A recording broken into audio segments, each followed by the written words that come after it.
A man worked alone at a lighthouse with his 15-year-old son. One stormy night, he realized he was in dire need of supplies, food, water, propane for the generator, and decided to head into town. Since the man lived 20 miles from the nearest neighbor and 30 from the nearest store, he thought that it would be best to leave his son alone. He told his son to be safe, to lock the door, and to stay in his room where it was safe. When he had driven almost 30 miles, he saw a single cloaked figure standing on a hill.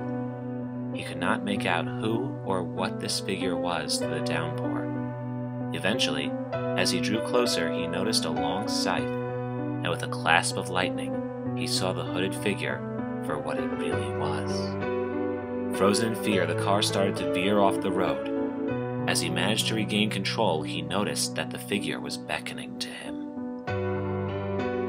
The man feared more for what would happen to his son than himself, so he turned the car around and raced back home. When he got inside, he locked the door and called to his son, weeping. When he found his son, he embraced him, fearing this would be the last time he would be able to do so. As he did this, he told his son to remain in his room until he called him or morning came. Just then, the door broke to splinters, and the figure walked in.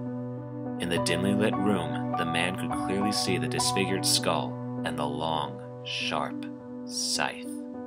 He knew his time was up, and stood to face the figure honorably. The figure then spoke. I am sorry to have frightened you on the road. Your time has not yet come.